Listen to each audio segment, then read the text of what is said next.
The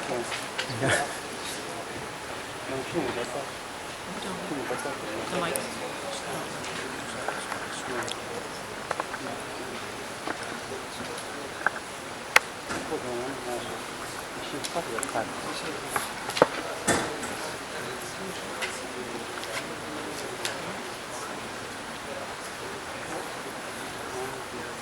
Okay, morning everyone. Please be seated. So welcome to this Electrical and Computer Engineering Graduate Conference 2017. I think we have this annual conference for several years. It's a great opportunity for the graduate student to present, to get some presentation skills, and to share their ideas, open their mind, and it's a good opportunity for them. It's also great for all our faculty members to chat and maybe see if there's some collaborations among ourselves. So today's presentation, this program featuring the opening remarks, the keynote speech, and we have morning PhD oral presentations, in the afternoon PhD oral presentations, and also afterwards we will have that 3MT, 3 minutes presentation from the masters. So the FGS has been promoting this recently, a couple of years. It's a great opportunity for the student to practice that. And at the end of it, there's the most exciting moment will be the award ceremony. So this conference has been supported by Dalhousie University. You can see this is a big Ondaatje Theatre. So yeah, I think maybe all the people sitting in the back row should gradually moving forward. We have around 100 people, but this can sit over 100. Also we received the support from faculty engineering. Our dean, Josh Leon, has congratulated support with some funding prizes, and also department is also sponsored this. We also have the sponsor from Aspire program, a great program from leading by Dr. Kada. So he's also giving some support.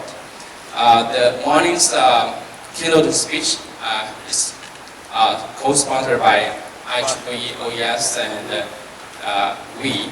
OES is Ocean Engineering Society, and we is Women Engineering. So it's from IEEE. How many of you are IEEE members? Can you raise your hand? We have quite a number of IEEE members. It's an excellent professional organization, and I hope everyone can join, and there's lots of benefit there. But that's not the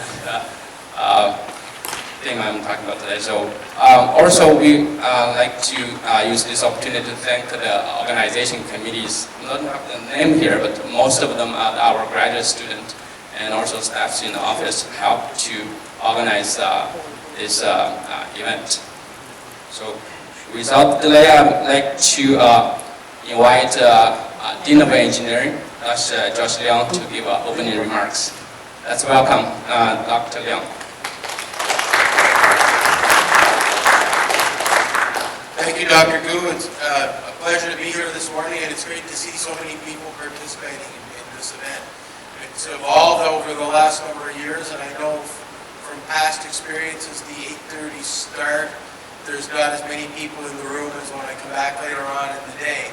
So I know it's actually a pretty dynamic conference, and I think it's a tremendous opportunity for you as graduate students to practice presenting in a larger group, and I know many of you will be attending conferences this summer, and this is a great place to practice you have a friendly, gentle place to do your presentation for the first time.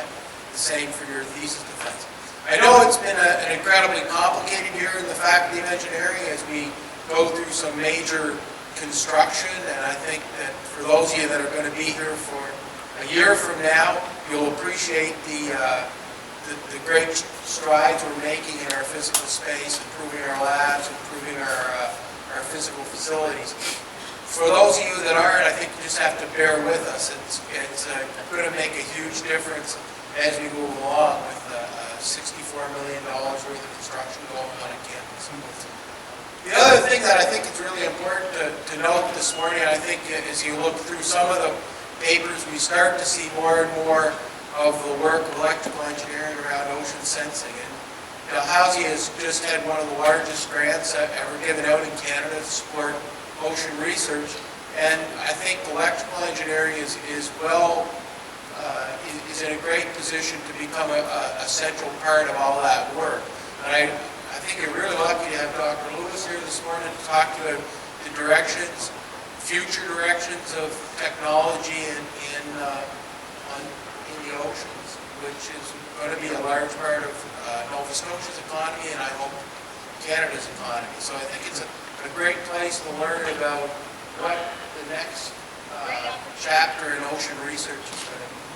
So without that, good luck in your presentations. Unfortunately, I can't stay for the next session, but I hope to come back later on in the day and hear some of your presentations. And enjoy the day, and I hope you learn lots.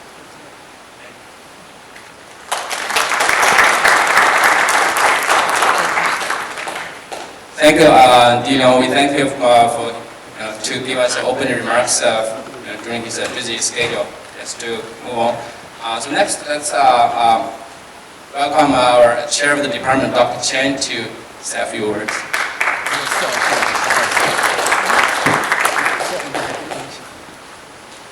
So I'm still writing my speech for this anyway, so good morning everyone, and how are you? Good? Thank you, you're awake. So it's great to see you all here, and thank you for coming. And I think we started this conference maybe 6 or 7 years ago, and every year as I came, I saw the young youthful face, and always the youthful face reminds me when I was a graduate student many years ago. So today we are here again to do this conference again, and the purpose of the conference is let us not only share each other's work and ideas, but also get experience in presenting and communicating ourselves. It also gives us an opportunity to learn how to interact with each other. And as I always tell my own students, your success in the future as a professional engineer may very much depends on 3 things. One is your technical abilities. The second is the communication and presenting skills. Third one probably is your luck. So if you miss one of them, you probably will be handicapped some way in your career advance. But what I would say is the last factor, which is luck, are mostly likely uncontrollable, unpredictable, but it will come to you. If not this time, it will be next time. So on the other hand, the first one and second one, which is technical abilities and your communication skill, can be developed and can be trained. And that's why you are here in the university, in Dalhousie, and in this department. So where here you can develop the trial and errors, you can develop the mistake, and you can improve.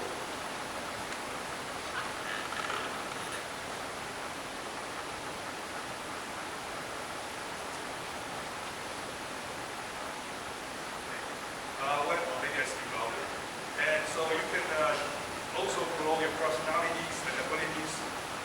So today's conference presents one of such important activities, and that can help you to relax.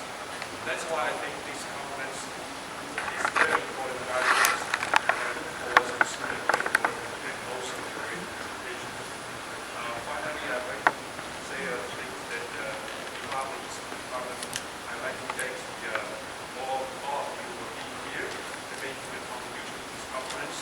I also would like to thank the Josh for coming here to the conference, Professor Al-Roomi for giving us a keynote speech, and Professor Lu and all the student activities who are bringing out the wonderful progress that is doing creating this invitation that introducing this conference.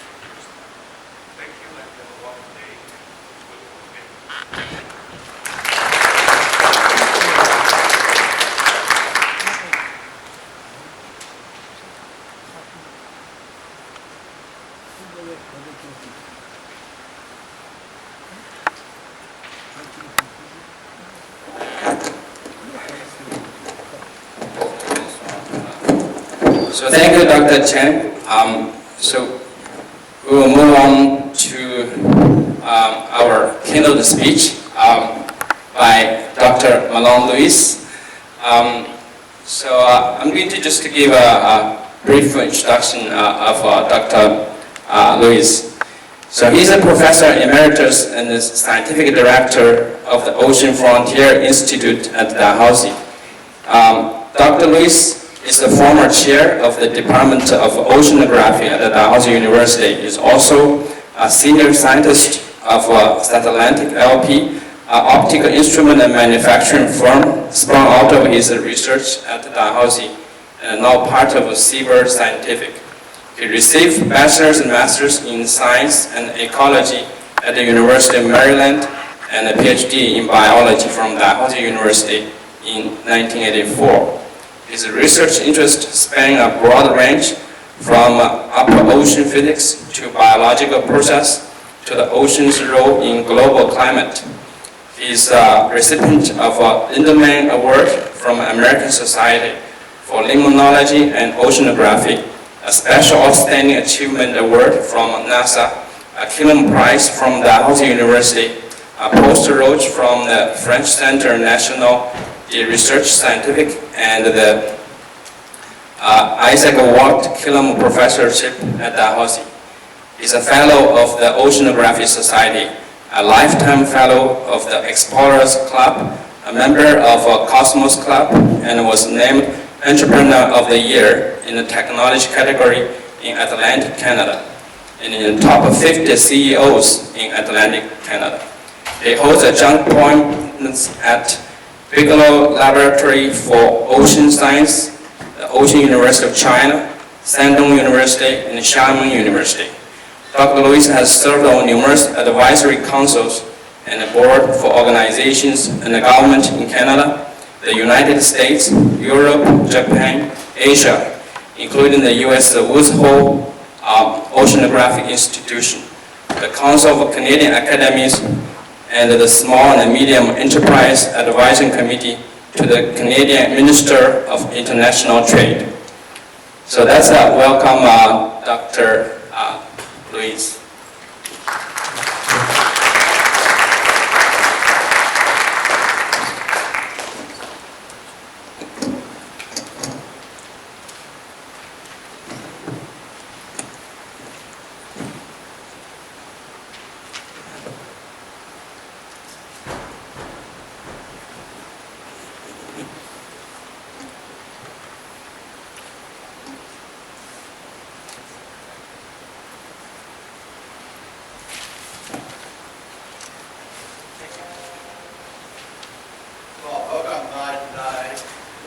Delighted to be here this morning to address the members of the engineering school here at Dalhousie. Over the years, we've had the great pleasure of working with many of the faculty and students of the engineering school on a variety of projects. It's a pleasure for me to be here this morning.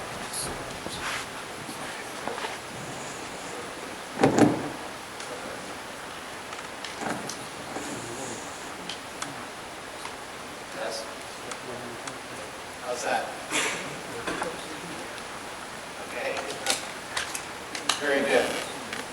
I've had the opportunity to talk to you a little bit today about ocean technology and new opportunities for Nova Scotia. It's a reflection of the past 35 years I've had the pleasure of living in Halifax and Nova Scotia there in a variety of applications. If we look at the Earth as seen from this iconic view from the moon, or if you were to take some of the more modern satellite images of the Earth and see it particularly from a view that's looking down over the Pacific Ocean, you're struck immediately by the fact that the planet really should be called ocean rather than Earth. The ocean covers the majority of the planet's surface there and plays an enormous role in not only the natural economy, the climate and weather and the like, but also in the economy of humans. You know, the ocean, and we try to focus on just a single ocean there because it's all quite connected there, has more heat contained within the upper 2 meters of the ocean than in the entire atmosphere. So the ocean acts very much like a flywheel for the climate of the Earth system there. It stores heat in the ocean and releases it slowly over time. The ocean is a rich source of oxygen and a sink for carbon dioxide.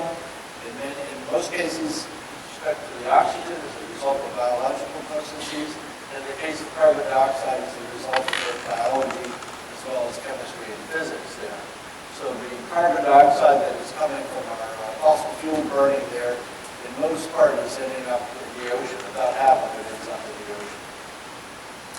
The ocean, largely because of its heat content of the upper layers there, regulates not only the local weather, but the longer-term climate there. So that when we talk about climate change, we're really talking about ocean change. And it's quite evident in the areas around Nova Scotia where we live here that the ocean plays a dominant role in our development of our seasonal cycle of weather in the Atlantic Canada. The ocean represents a tremendous source for food for mankind, and increasingly now cultured, but also the traditional harvest fisheries there provide opportunity for finfish and shellfish for human consumption. With respect to human activities on the sea, approximately greater than 90% of all goods are transported by sea to their final marketplaces, and much of that is crossing the Pacific Ocean or going around from China to North America there. It's the primary means by which the product is brought to market. We mine fossil fuels and mineral resources in the sea. We have around the world offshore oil and gas deposits that are exploited by man, as well as increasingly the opportunity to mine mineral resources from the seabed. And for Nova Scotia, in very real sense, and it's always been the case, but it's only sort of recently been widely recognized, is that it really is an economic pillar or an economic engine for the province of Nova Scotia. That is, it provides approximately 15% of our gross domestic product derives from activities that are involved with the sea. And that ranges everything from shipping to military activities to small companies like the one that I started here that build instruments and systems in support of ocean exploration. To be perfectly honest, though, I didn't go into oceanography because it was important or because it was had an economic impact on humans. I went into it because I like messing around with boats there over the years. And like that there, I found nothing more pleasurable than to spend time on small boats, large boats, and spending time on the water there. And so this is, some of you may know this book, The Wind and the Willows, by Kenneth Graham there, where Rat says there's nothing, absolutely nothing, half as much worth doing as simply messing around in boats. And that's very much been my philosophy over the years. This was the first instrument that I built when I was, this is the first instrument that I built when I very first came to Dalhousie, back long before most of you were born there. And it was a device to try to measure the height of the ocean from the surface to depth, and at the same time measuring the temperature structure and trying to get some idea about the penetration of light in the sea. Now, light's important because it is the source of all energy for driving photosynthesis. It's also the source of energy for heating the upper ocean. So much of that heat that gets stored, most of the heat that gets stored in the upper ocean derives from sunlight hitting the surface of the ocean and being absorbed and changing that radiant energy into heat of the water. And so this was a little device that we put together. It's a rocket battery shaped thing. These literally are ping pong balls. Some of you may play ping pong. They work great as a buoyancy device to keep the upright. This probably looks like many of your experiments here. It was thrown over the side of the ship with a long cable that went down as it went down and measured the distribution of light in the sea. And I've been building similar instruments like this with my company now for the last 25 years. And much more sophisticated, I would say, and not so many ping pong balls. In the process, I guess, of doing this, I've had just a tremendous opportunity to spend time at sea messing around in boats. I have been at Dalhousie now since the early 80s, and I have had a great career at Dalhousie as a professor in oceanography, and carrying out research and having the opportunity to travel all over the world in that process. I've worked with the U.S. NASA and Navy in that effort there, and as well had the opportunity to start a small company in Halifax in 1990, I guess, that grew over the years and developed instrumentation that was subsequently sold around the world to support ocean exploration. It's now the predominant optical oceanographic company in the world here.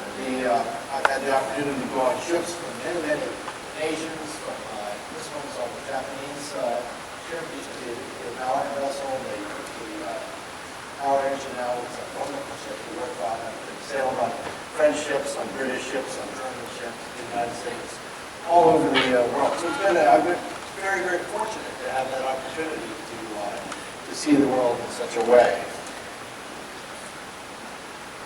However, I guess the message that I'd like for you all to take is something that might be useful for you in your future career is that over the last 10 years, I've kind of, with a little bit of regret, come to the conclusion that land missions to sea are the sort of aspect my career doing are no longer the most effective way to tackle some of the most important problems that are facing oceanographers.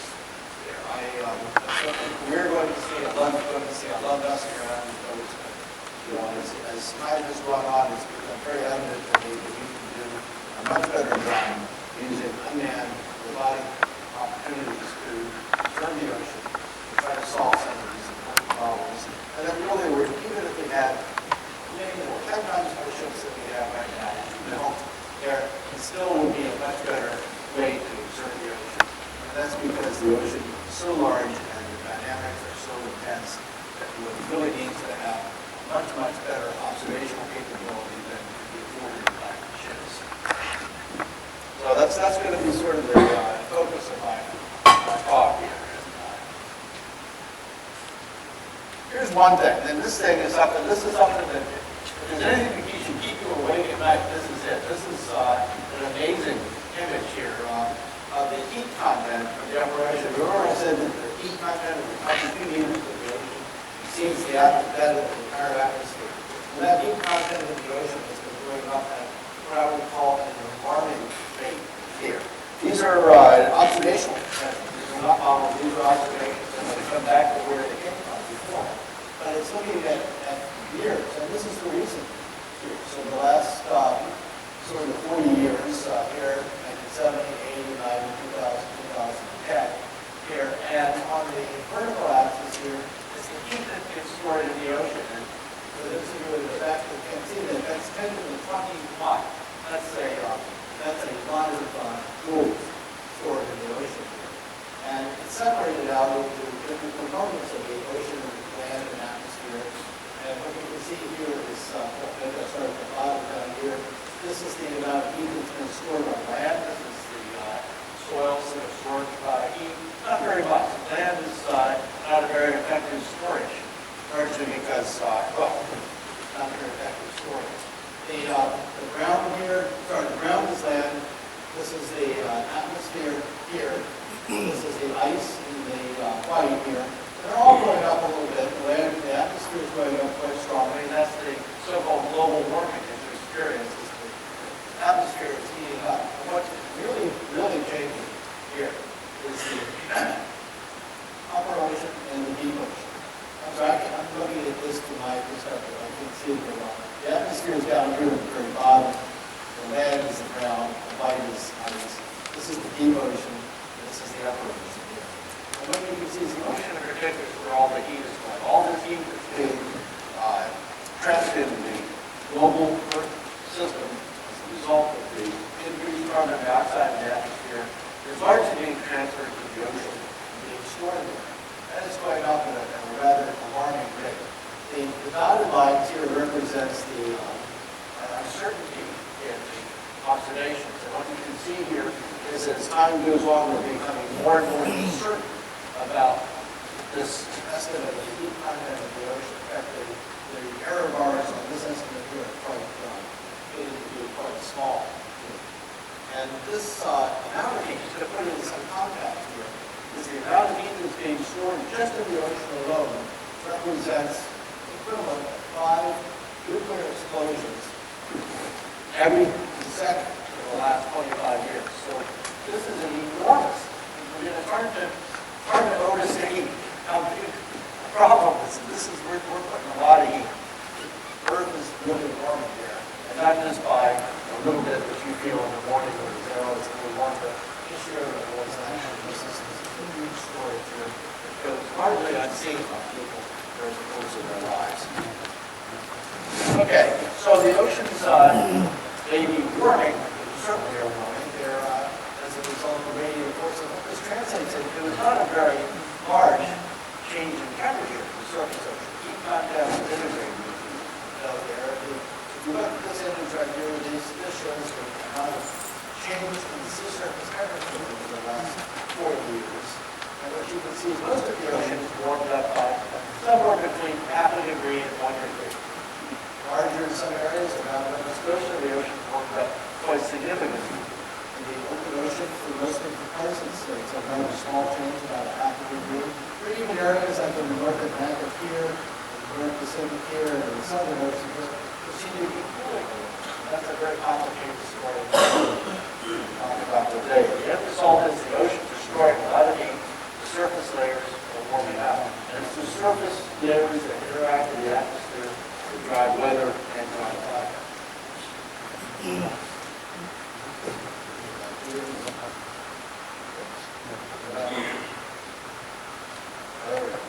Okay. Another thing that's observationally verified is that the oceans are getting more acidic. That is, the carbon dioxide that is increasing in the atmosphere is dissolving up in the upper ocean. And just like your can of Coca-Cola is full of carbonic acid, it's very, very acidic, the oceans are becoming more acidic right across the entire ocean area. This is the change in pH here. It's not, it doesn't look like a lot. It's 4.1 of the pH unit, but recall that it's a logarithmic scale, so that's quite a significant increase in the acidity or decrease in the pH. So the oceans are becoming more acidic.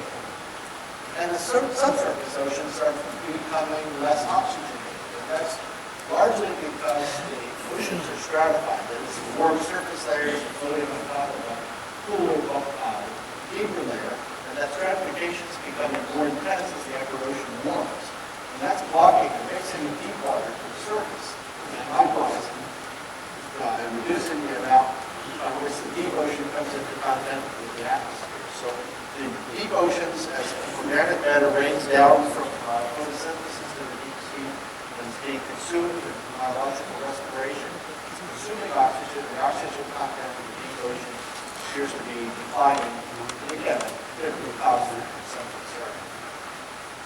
We published some work in the last little bit here that the ocean seems to be losing the base of the marine food chain as well, as a result perhaps of this increase in the stratification and the reduction of nutrients coming to the sea surface. The phytoplankton, the microscopic algae that exist in the surface ocean, seem to be declining in their concentration. And as well, we seem to be losing the large fish in the ocean. And that's largely as a result of overfishing and not so much climate change, but the two are not completely unrelated. That is, we have less and less large pelagics like tuna, sharks, and swordfish in the ocean, much less than we have had in the past. So, if we put all these things together and draw a picture, you say, well, the oceans are becoming more acidic, deoxygenated, warmer, they're less productive and lacking in large fish. So, it's welcome to the new normal ocean there, and have a great day. So, it's not a good story, not very much at all. But we need to be able to try to project what this is going to be like, and to be able to take some actions there to if not mitigate, at least to adapt to these changes. So given the vast importance of the ocean, its economic impact, its effect on the climate, its effect on weather, its effect on our fisheries here, and given this economic and social impact of these changes that could be occurring in the ocean here, it's sort of on us as scientists and engineers and social scientists as well to try to devise a means to predict what the future might hold, and so that we can maybe, perhaps, be able to adapt our societal lifestyles to adapt to a changed ocean, changed earth, changed climate. However, it's a hard problem. This is a very hard problem. It's one of the hardest problems that people have ever tried to tackle. It's complicated, falls into this class called emission problems there. I'm not going to talk too much about that. But the oceans contain these large reservoirs of heat, carbon, nitrogen, and fresh water, the largest on the planet. They're just large reservoirs that exist there, and they're in more or less equilibrium with the other components of the Earth system. That is the atmosphere, the cryosphere, the terrestrial system. So they're big reservoir. They're in more or less equilibrium with the other components of the Earth system. And these reservoirs are very large by comparison to the very, very small anthropogenic changes that we're seeing. So the ocean heat content is enormous by comparison to the equivalent, if we take specific heat and all this, to the temperature changes are relatively small on top of an enormous heat content of the ocean. And likewise, the carbon, the nitrogen, fresh water, and that. So these changes that we're concerned about, these so-called climate changes or anthropogenic climate changes, are just really mere fractions of the background changes in the reservoir. So what we've faced with is essentially, you all know this as a signal to noise problem. We're trying to detect a very, very small signal on top of a very, very sort of noisy environment. So it's a hard problem. So what we need are observations. Be able to ground our estimates of future changes in verifiable, measurable evidence there. And we need many of them, and we need them all over the ocean, and we need them to be very, very accurate. We're trying to look at very, very small changes, so when you have a signal to noise issue there, you need to have a very, very accurate, very precise observations to be able to detect the signal that we're interested in projecting for the future. And they're going to need to be in place for centuries, and that's where you all come in there. I think we're going to need an observational system from the ocean that exceeds anything that we even conceive of right now in terms of our ability to have extensive observations across the entire global ocean, from the surface to the depth, and to be able to do these regularly and routinely at a scale that's going to be useful for making predictions in the future. We'll need models that will be able to incorporate these observations into them, data assimilating models here of biological, physical, and chemical dynamics, and some representation of the statistics, I would say, of the fields, the ocean fields there, to be able to simulate these in a way that would, again, allow us to make predictions of the ocean's future with some degree of accuracy. Now, our models today are honestly not very good. We're making predictions of the here regularly here, but this is from one of our graduate students in our department that took 9 of the leading ocean models coming from this community modeling program here, and ran them side by side with identical initial conditions to try to see how they would compare. As you can see, these are all the model projections of the surface nitrate concentration. It really doesn't matter what they look like. The main message for this is none of them work very well. They all give a different answer. We're not sure what the right answer is. These models now are so constrained now by observations that effectively they're free flowing, or they're nothing to keep them within balance. So the thermodynamics dominate, and we get predictions that clearly one of the eight active problem. So this is Carl Marx's fellow from MIT, and what it's a complicated transition. It's been devised the ocean climate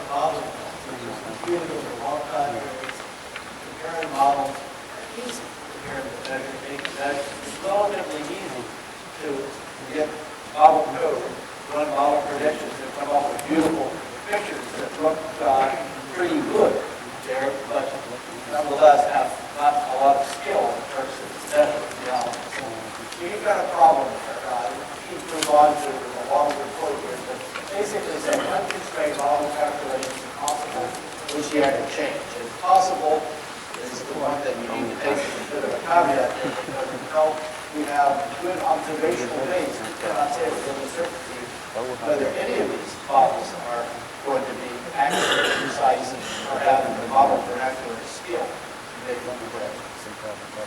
So the future of oceanography, and this is what I like to think is where the field is going, is the rise of the droids, the robots. These are robots that will be observing in the ocean, they'll be robots that will be observing above the ocean. But I think this is the future, and I think that there's a tremendous opportunity to do some really novel and innovative engineering to allow us to do this a lot better than we're doing right now. So this is what I'm going to be talking about for the balance of the talk here. The rise of the droids. So this is one. We had this, I'm going to go back one slide here. This is the so-called Argo suit. These are very, very simple robots. They're tubes, metal tubes, that have a bladder inside them. And what they do is they change their buoyancy by means of a small electrical pump that compresses or opens up the bladder. By changing their buoyancy, they become more or less dense, and they can sink or rise in the ocean environment there. So typically what these things do, they sit about, I'll show you some pictures of that. They sit the surface line right here, they change their buoyancy, they become more dense, sink down into the sea for about 2,000 meters, hang out down there for a little while, and then on some pre-programmed time scale, we change the ballast of the float there, and they come floating on the sea surface, and the density becomes less and less around the water back to the sea surface. And taking the measurements as they rise up. And as they take these measurements, they rise up to get to the surface of the ocean, they break the surface, and they have the ability to establish communications and send the data back to analysts who are trying to program that into models and projections. And these are pretty cool. They've been around now for about 15 years in a variety of different forms there, and they have really revolutionized our ability to observe the ocean. They're pretty simple, and they're still way too expensive to put them out in the numbers that we need to do a good job to observe. This is how many we have. This was sort of the end of last year. We've got about almost 4,000 of these floats now around all over the ocean. These are 4,000 of these floats that every day are going up and down, profiling and sending back data on the ocean silently. They don't have to eat. They're not unionized. They don't go on strike. They don't sleep at night. They're just out there working all the time. And this is really where I see the future. Maybe not in this particular form, but this particular strategy to try to get an observational fleet out there, robots that are making the measurements. My company now was bought 5 years ago. There's a cycle that goes to develop a company, to grow it, to build it, and then you either sell it or you go public. I sold the company to another U.S. company now called Seabird Scientific. Now, we built about 98% of the Argo sensors, so I've kind of been the best in interest in this. I still think we can do a lot better. So I'm kind of use the next generation of engineers and computer scientists to try to figure out smart ways and clever ways to make this happen. So this is, here's just an example of how much better at observing you've been able to do with this Argo. This bottom graph picture here are all the observations that mankind has made over the last 100 years. These are measurements simply of temperature profile, inversion distribution of temperature there. And what you can see is most of the ocean, these little black ones are places where we have only one measure that's a single profile of temperature.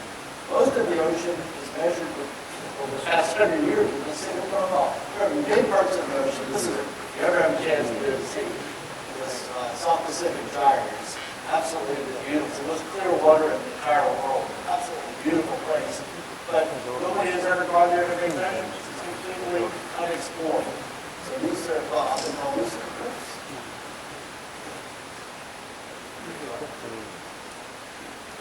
So these represent the observations. A lot of measurements around Asia, a lot of measurements around North America, Europe, most of the ocean. relatively unobserved for the last 7 years. For the last 15 years since we deployed the Argo fleet, we have expanded that to by a factor of 3. So we've had 3 times more observations by Argo in the last 15 years than we've had in the last 100 years, and all other measurements combined. So this is a picture here of the distribution of these measurements around the world. It's much, much more extensive recovery, but it's deceptive. Still not good enough to get good observation coverage sufficient to be able to constrain the body. So we're not there yet, we're making progress. I told you I'd come back to this plot here. This is the heat content of the ocean. The reason why this error bars are becoming smaller, directly because of the Argo fleet. It's making many more measurements. As they make more measurements, that improves our statistics, improves our ability to be certain about the results. So we can say with a great deal of confidence that the ocean has this enormous amount of heat, this billions of joules, 10 to 20 joules of additional heat added to it. We say that because of the Argo fleet. We can see in the North Atlantic something that we have never been able to really fully resolve. The North Atlantic, it's a very unique ocean system. Every winter, just maybe last month, cold winds that blow over North America flow out over a relatively warm ocean. It's being warm because the water is coming up from the south. And as it cools that surface water, it does this remarkable convective mixing. It cools the ocean so fast that the water becomes dense and sinks down to a greater or lesser degree. And we can measure that now and look at the evolution and look at the variability of that heat convective mixing using these Argo flows. And it's important because that's how the ocean removes carbon dioxide from the atmosphere. It's how it has a major role in the heat function of the upper ocean. And as a consequence of this deep water sinking to the deep sea, you bring colder water to the surface, and that cold water that comes to the surface has plant nutrients in it, and it fuels an enormous growth of algae in the North Atlantic. So right now, if you were to go out and saddle pull this, you can pull it for yourself, the entire North Atlantic is turning green. It's called the spring bloom of phytoplankton. It's the largest biological signal on the planet. The entire North Atlantic is full gray, North Atlantic blooming with life, and that's a direct result of this physical process that takes cold air over a warm wash ocean and causes it to mix with the phytoplankton. The worst marine weather in the world. That's another reason why we want robots, because nobody can go out there and take measurements when the weather is such as it is now, 10 degrees out there, across its own headline. So these are robotic observations. You just look at this one here, you can see this is the temperature structure going from year to year to year. You can see every year it warms up with solar heating in the summer months. But then in the winter you have these places where the cold water just is all the way on top of the bottom. Dramatic convective mixing. It doesn't happen every year. And that was strong in 2008, 2009. And then there was a period where you didn't have very much convective mixing. When you don't have very much convective mixing, you don't get a lot of plant nutrients coming to the sea surface and the fisheries cycle. So you get fisheries consequences of all this as well. The last measurement here in 2014 was an incredibly good year for mixing. So we're able to make these kind of observations as a result of this. I'm going to go a little bit quickly. We've got a lot of new sensors now that we can put on these kind of fluids. They include oxygen, optical measurements of scattering, nitrate, chlorophyll, underwater light, pH, and transparency of the water. We could probably build new sensors there. We have quite a number on tap there. Maybe some of you all have some ideas for something we can put on there. This is the very first one of these sort of observational ones that measured light. So, as I said, I've had such wonderful light. I mean, who would have ever thought you'd have the opportunity to build sensors like this? This was built with another company here in town called Ocean Data Systems. It's a air-deployed optical system. You throw it out of the airplane there. It's got a little optical measurement system here. It parachutes down, it hits the sea surface, and blows up a little bag and floats around with the surface. And it pops up the satellite, and it talks to the satellite. So it drifts around in the ocean, measuring the first commercial product for my company was opened in the United States Navy. There it's got a chance to go along with these aircraft. Who would have ever thought you'd have the opportunity to go out on these sort of experimental aircraft? They're flying over vast parts of the ocean at 500 meters above the sea surface and throwing stuff out the window. That's a great time, you know. It's just really fantastic. It started a whole sort of new revolution of taking these measurements. It's not always so pleasant. This was one of the Argo folks with some new sensors here. This is a Bedford Basin in the middle of winter. When we deploy these, they go drifting around out here to Bermuda and back again across the board. These are some examples here of some of the sensors and systems that we've built over the time of the company. There, this is our code here with a variety of sensors. Here that are historical oxygen sensors. This is the French float here. It's a bigger float. It has a bigger buoyancy engine, so we can put a lot bigger stuff on it. Here it has a sensor for nitrate and a number of other things. And this is one built by a company in Massachusetts. They're the Apex float. And again, it's a lot of sensors. This is the latest one we're doing. We're doing this with a number of our engineers in the company. I think they all went through your program in one form or another. This is the device that we're building for NASA to calibrate satellite that's going to be going on orbit in 2 years. The problem with optical satellites is you calibrate them in the laboratory and get them as perfect as you can. But once you strap them on the rocket and put it into space, you have no way of assuring that the calibration remains good over time. So there are a variety of things that people can do. But one that works pretty well is to have an optical system in the ocean that you can fly the satellite over top of and take measurements and match them up. And so we're building a very, very precise optical system here that would be on one of these floats that would go up and down and make measurements that we can correspond directly to the satellite as it goes overhead. And so it's a pretty neat system. If any of you are interested in seeing any of this stuff, I'm more than happy to have you come down and visit the company that's down by the waterfront. So happy to have you. We don't have as many of the normal cargo floats in the ocean that measure biological properties, but we're getting there. We're getting more now, and we're really excited about this for the future. We have some other sensors that are in development, some of these by ourselves, others by colleagues. Measurements of zoom activities of small animals that exist in the upper ocean. We have some folks that are looking at putting broadband acoustic sensors on there, some of them for different applications. One application that's pretty interesting is to listen to the rain and the wind at the sea surface. If there's rains on the sea surface, it causes a hiss to it, and you can get rain rate from that. You can listen to the wind going over the sea surface from below, and perhaps able to infer the intensity of the wind there from these observations there. And there may be some opportunities to look at distribution of marine mammals from the noises. So kind of an exciting area. Some sensors for ice, some sensors for partial pressure of carbon dioxide. And we're building some floats that will go much, much deeper into the ocean. And perhaps some that will stay shallow so we can put them on the coastal environment. And there's probably it's a really hot area of investigation right now. And I'm just absolutely thrilled that people are still looking into this, and they're going to come up with some great new ideas for the future. The other essential element to this, of course, is the satellites. These kind of tie things together. The satellites can only look at the sea surface, but they are able to bridge those. They can measure that every day. They can bridge these subsurface observations in a way that integrates in with advanced data similarity models.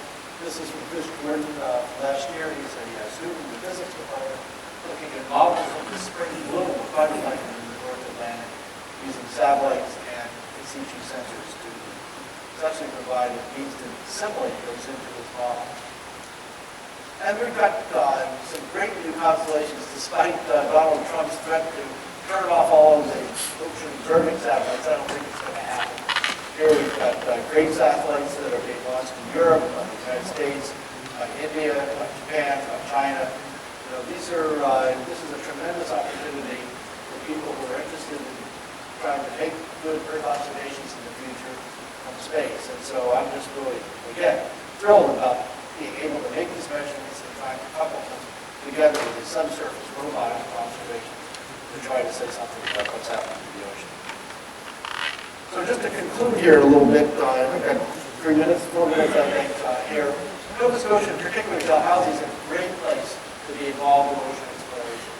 As I said, we've always had a foot in the sea in Nova Scotia. So the reason I came here from the United States was because of the tremendous reputation of the scientists and engineers in ocean studies at Dalhousie and at the Institute of Oceanography and the Defense Lab and the National Research Council and elsewhere. It's just a really great place to be involved in ocean exploration.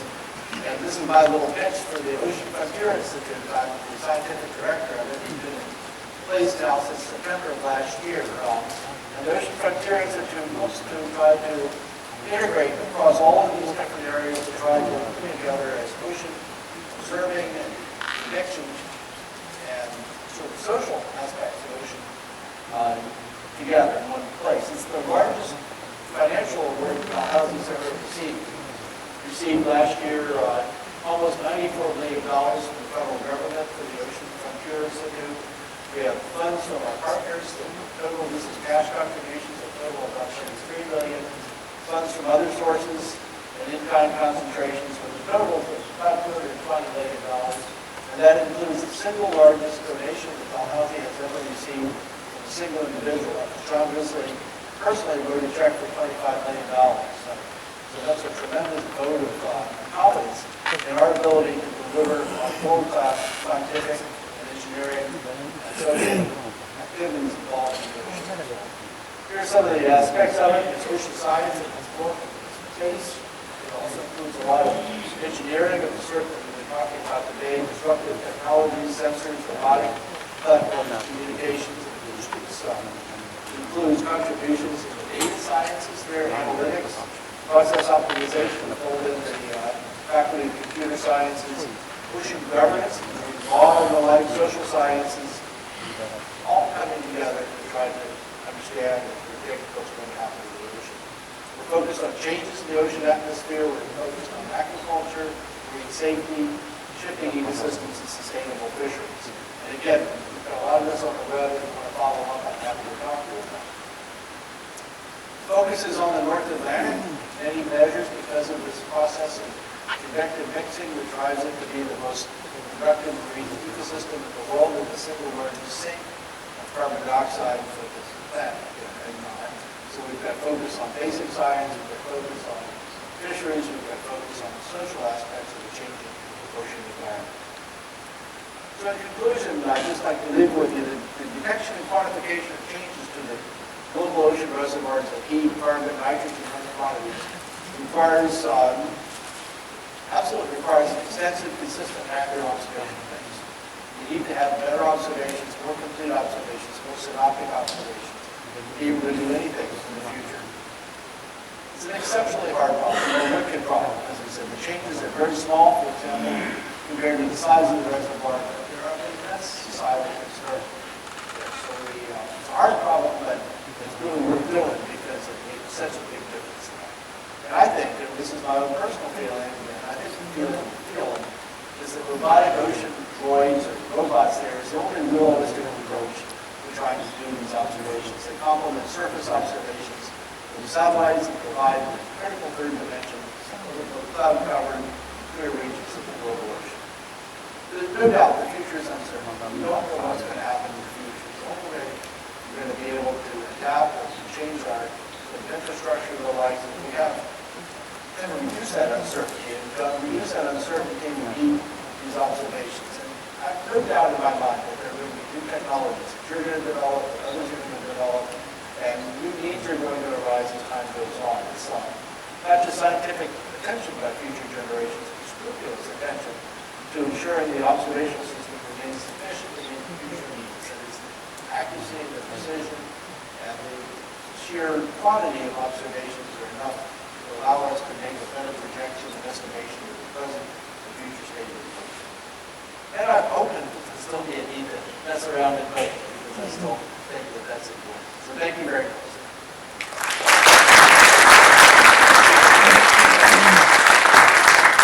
Thank you, Dr. Luis. We may we are running out of time, but we may entertain a couple questions if there's any.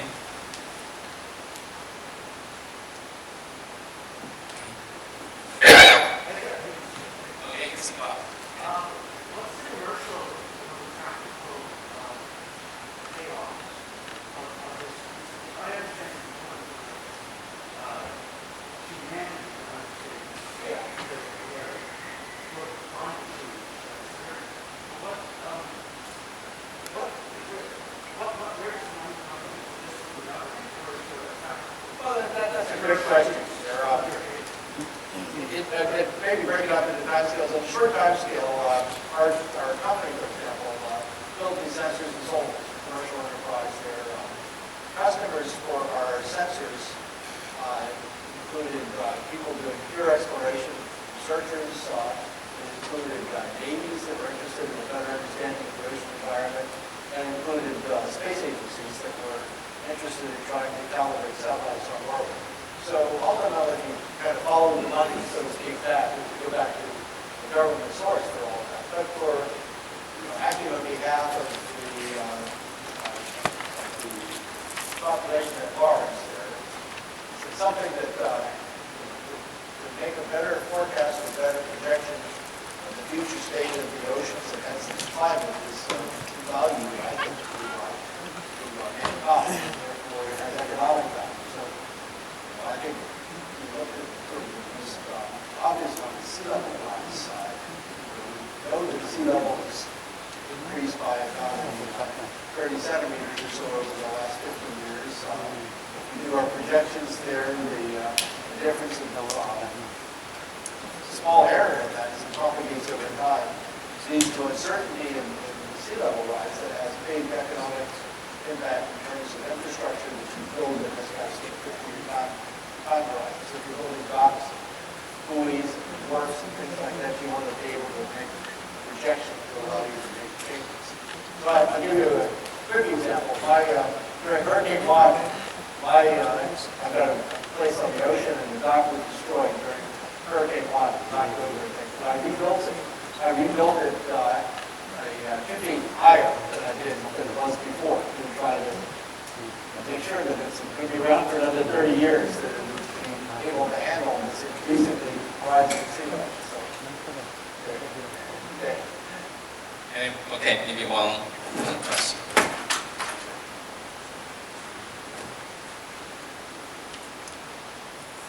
First, I would like to thank you, Sir, for your inspired talk. My question is about this data system or measured data, whatever. If it is beneficial to reach more accuracy in tidal energy assessment. And if the answer is yes, is it accessible for students? I'm not sure I understood all of it. I can certainly say that the data is accessible and publicly available. No latency. The cargo data is posted on the worldwide web within hours of being collected. So that's accessible to students. I didn't catch the first part of your question. It had to do with energy assessment, did you say? Yeah, the assessment of tidal energy. Is it? Tidal energy. Yes. To my knowledge, it has not been used. These particular robots have not been used for the assessment of tidal energy, simply because they are designed for deep ocean profiling. But there are lots of other good examples. Our friend in oceanography department just was awarded funds to build a robotic hovercraft that can be able to hover above the surface of the ocean and measure ocean properties as it goes around. The problem with measuring the tidal areas is that the currents are so high that it's hard to get a fixed in place. And this effect to be above the surface and go around and not this effect to be dragging the ocean currents and still be able to take the measurements. So there'll be other good examples. I'm sure people will think of several ways of doing this with other sensors. But these deep ocean folks not. Thank you, sir. Okay, Jeff, maybe one last question. When we look at your plots of assessment. It seems like it's a very large scale model of the ocean. Is there also a requirement to put together highly dense networks? Yeah, that's absolutely a great question because, it's one of the hardest things to do is to make what you might call local predictions. It's one thing to say the ocean is warming by 1 degree. Well, who cares? What we really care about is what's it doing in our local area, how's it affecting our local ecosystem. And so there are certainly plans to try to do focus. You can't do dense observations everywhere, but for very focused areas, it certainly is. May or may not like it, the people who've been the most sort of engaged in this sort of activity have been militaries who have put together these so-called rapid environmental assessments where they blanket an area with sensors to try to give very dense, very accurate observational measurement over a limited area for practical purposes. That's probably where we're getting most of the advancements, I suspect, to that. But for ecology, there has been sort of compelled the opportunities. A great question. Okay. Thank you. I think due to the time limit, we probably will stop the session here. We thank Dr. Lewis for the excellent talk. So the keynote speech actually is co-sponsored by IEEE section and Ocean Engineering Society. So we have some appreciation. Thank you. Talking of appreciation for. Thank you very much, Professor. We also invite the chapter chair of Ocean Engineering Society, Dr. Ferrier, to come to maybe have a photo. So this is a gift from we, but Ocean Engineering Society will partially sponsor our coffee breaks. So this is just Look at the ocean engineering. Look again.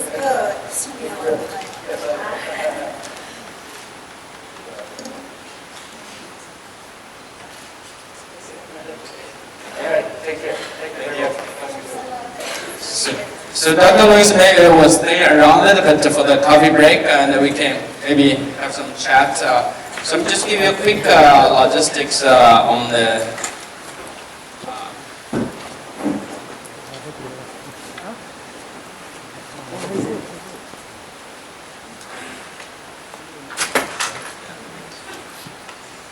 So we can just slightly move this, just to maybe give us 1 minute break. So we start our coffee break from 10:50. We come back at 10 after. For the coffee break, you can find the coffee and the refreshment outside in the foyer. When we come back, quick one more announcement. Just stay tuned for one quick announcement from IEEE. We have before you guys head out, we do have a networking event this evening with IEEE. I don't know if any of you are familiar with IEEE, but this evening at the Red Stag, I believe it starts at 5:30 p.m. It is a networking event. There will be a talk on public speaking and communication skills. The cost is $5, but you do get fed and a free drink as well. So if you have interest, want to know more about that, you can come talk to me or one of the other members of IEEE. Thanks. Yeah. Well, okay, one more announcement from Dr. Ferrier. I think this is a good start, guys, to get the ocean community again and have a big event in Halifax, Nova Scotia. We had oceans, 1987, we had 2,000 people here, while the World Trade Convention Center was brand new. I would say Dr. Lewis, one of the contributors as well, was around. And we had the conference again, 1997, after 10 years. It was quite good gathering and good opportunity for jobs, for scholarship, for all kinds of things that you were working on. I'm encouraging you guys to be focusing on this subject a little bit. There is a good opportunity. And also, there are good opportunities with Oceanic Engineering Society, some scholarship. We have given a number of people from mechanical engineering department last year and year before. If you are not member in the OES Society, the Oceanic Engineering Society, just consider. Then you will get all the information. And from now on, I think we have a series of those presentations, and the Ocean Frontiers will be a good support for that event. Thank you very much, and contact us, please. Thank you. Thank you, Dr. Phil. So let's move outside for the coffee break. We return in like 20 minutes. Thank you.